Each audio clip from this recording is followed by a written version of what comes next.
a lot of happiness today to be amongst all of you to formally inaugurate the Namdong block, C&RD block, which has been a long pending demand of the people of this area. I take this opportunity to thank God for this wonderful day and for all the blessings that He has been giving to each and every one of us. All this would not have been possible without the blessings from above. Today, not only do we witness the inauguration of the C&RD block, but we also have the upgradation of the Namdong CHC. We also have the foundation stone of the greater Moknang Lumrot water supply scheme, which is more than 46 crores of sanction.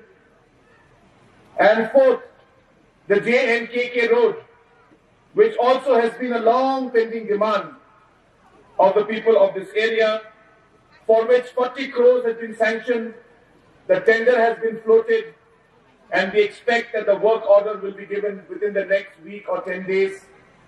And by December, we expect that the work for the JNKK road will also start. We also have today distribution of poultry and piglets under the Progress Mission, which is one of the major initiatives of this MDA government in order to help the farmers and the people living in the rural areas to bring up their livelihood. So hence today's program and today's events are truly historic in nature and a day that the people of Namdong area will remember for a very, very long time. When on this particular day, so many programs have been implemented, so many inaugurations being done, and so many foundation stones where sanction has already been done and we expect the works to start. So a very, very memorable day for the people of this area. At this point in time, I would like to take this opportunity to thank and congratulate your local MLA and my dear friend, Masno Balanghar. It is because of his hard work, it is because of his commitment, it is because of his desire to see that his constituency moves forward and the people are helped in every possible way, that today sanctions have been done for all the villages. Wherever road connectivity was not there, roads have been given and sanctions have been given. In terms of water supply, all the villages under the JJM scheme, the sanction has been done. And in many villages, the overall work has also started. This long pending demand of this block has only been made possible because of the commitment and hard work of your local MLA. The CHC upgradation also has been something that he has been very, very determined to achieve. So at this point in time, I would like to once again thank the Honorable MLA for his concerted effort to ensure that his constituency moves in the path of development. Friends, as an MDA government, development has been one of the top priorities for us. And in spite of the challenges we faced, in spite of COVID, in spite of different financial constraints, this MDA government has been able to move the state forward in many, many aspects. Apart from the overall expenditure of the state government, which has gone up by over 50% in the last 4 years, we have also seen that apart from the tax collection and expenditure we do, this government has left no stone unturned to ensure that we were able to get enough funding from externally aided projects. And as been mentioned earlier, Meghalaya is one of the best performing states when it comes to externally aided projects. Not only in externally aided projects.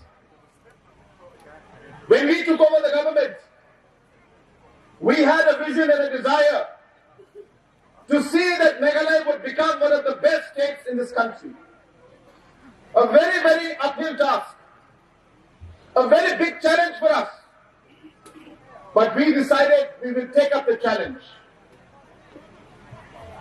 In vaccination, we were at rank number 27 when we took over. In a matter of 3.5, 4 years, from a rank of 27, today we are ranked number 2 in the country. When it came to NGNREGS, our state government was spending nearly about 500, 600 crores a year under NGNREGS. Within a matter of 4 years, from 500 crores, today we are spending over 1,500 crores under NGNREGS scheme. Triple times the overall increase in the budget and expenditure of NGNREGS. When we took over, there were only 4,000 houses in the whole state in rural areas which had water supply scheme.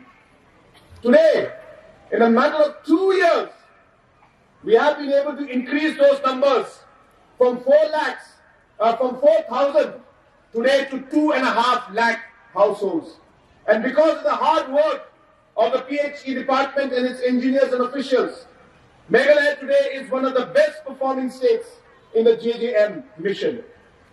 In the IT mission, not only at the national level, but even at the international level, Meghalaya competed with countries like China, Singapore, London, that is UK.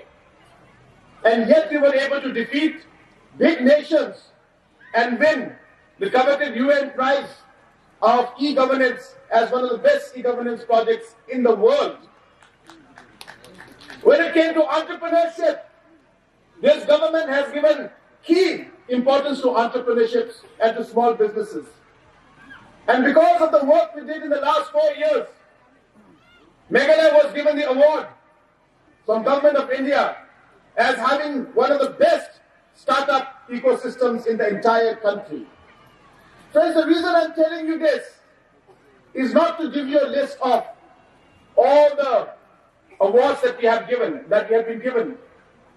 But I am trying to tell you that something is happening in Meghalaya. That there is a change. That the things that people in the past thought could not be possible has been made possible because of this government. We hosted the Northeast Olympics. Nobody expected that Meghalaya could host the Olympic Games or Northeast Olympics like this. But we did. And today, any of the athletes who participated will tell you that this was one of the best games that they have ever participated in. Friends, these things don't happen just by luck. These happen because there is a vision. This happens because we have goals. This happens because we are committed. This happens because we are sincere. This happens because we are working hard. This happens because we have a team. And last 4.5 years, in spite of 2 years of COVID, Meghalaya has seen dramatic change in many, many of these sectors. And hence, it gives me immense pleasure today to take a step forward and ensure that our friends and our citizens in rural areas also are able to get the benefit that other areas are getting. blocks are the most important units of economic development in the rural areas. 70 to 80% of development works happen through blocks. And hence, having blocks in rural and very secluded areas is very crucial, so that accessibility is there for the farmers and the people. In a lot of areas, our people have to travel for 2 hours, 3 hours to reach to the closest block, because of which the kind of development that they should get, they are not getting. And hence this government has decided that we will take administration closer to the people. We will ensure that we make accessibility even more possible for our people. And that is the reason why today a number of C&RD blocks are being inaugurated. And let me again reiterate, this is not a foundation stone for a block. The video is in front of you. The block office is functional as of today. We are inaugurating the block office, not just laying foundation. And that is the big difference in the way that we have worked. It will take some time for the video to get all the services in place and the infrastructure in place. Everything doesn't happen in one go. But the fact that today the block and the video will start sitting and start functioning from here, a large number of services for which you will have to go to many other locations will now, you will not have to go to distant locations. Apart from having different blocks in different areas, we have also realized that administrative reform is important. And hence we have strongly felt that block offices can do much more than what they are doing today. And therefore, there is a move by this government to ensure that certain services for which people have to travel very far, we will try to reform the administration. We will try to make amendments in the functioning of the blocks so that we are able to provide more services through blocks. We have plans to ensure that the first point of contact in a block will be the only contact that a person should have. A citizen does not need to travel to the district headquarters for the services. A citizen does not have to travel to the subdivision for services. If we can have counters, if we can have manpower trained to be able to receive those applications and then send them further to the respective subdivisions or respective deputy commissioner's office, then the travel time and the inconvenience for the people will be reduced. And hence, I strongly feel that that can be done. And let me tell you, we are working on it. So I hope that in the coming days, though the certificates and the necessary sanctions and necessary orders will come out from subdivision office or from the DC office, at least the public will not have to travel long distance to avail those services.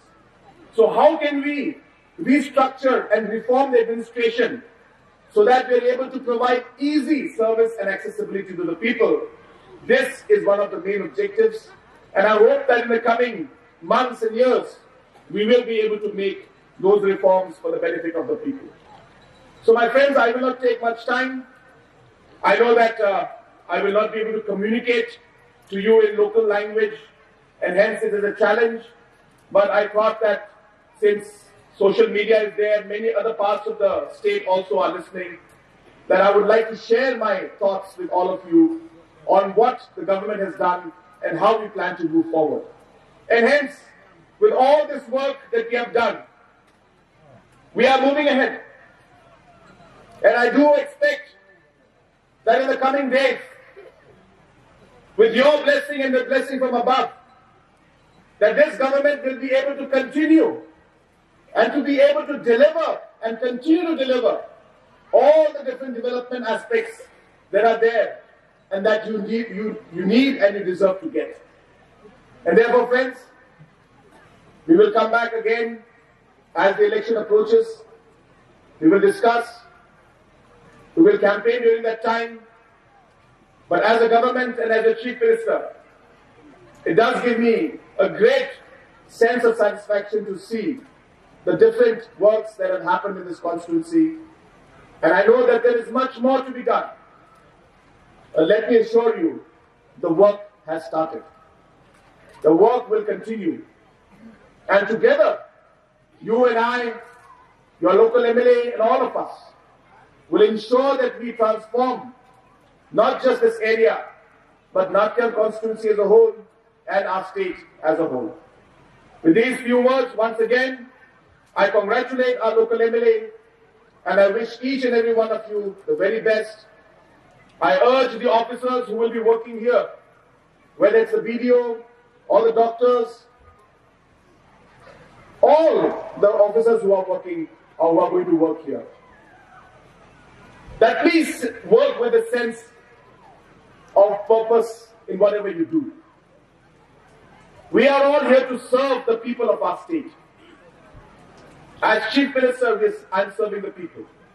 As a Minister, as an MLA, we are serving the people. As a BDO, as a Deputy Commissioner, you are serving the people. It is the same purpose. Don't ever lose sight or track of that purpose. Because the moment you lose that, then the meaning behind the work that you're doing will not be there anymore. Be nice to the people who come for your service. Be kind to them. Speak nicely to them. Take care of them. If you keep these few things in mind, I think the satisfaction that you will get at the end of the day, a long, hard working day, will be much more and much more satisfying than it would have been without it. So I urge the BDO to always be kind to the people, always treat them well and serve them well. And once again, I wish the people of Namdong area and the people of Natyam constituency the very best for the future. May God bless each and every one of us, and may God bless our beautiful state of Meghalaya. Kublai Shibun, Batela, and Jai Hind.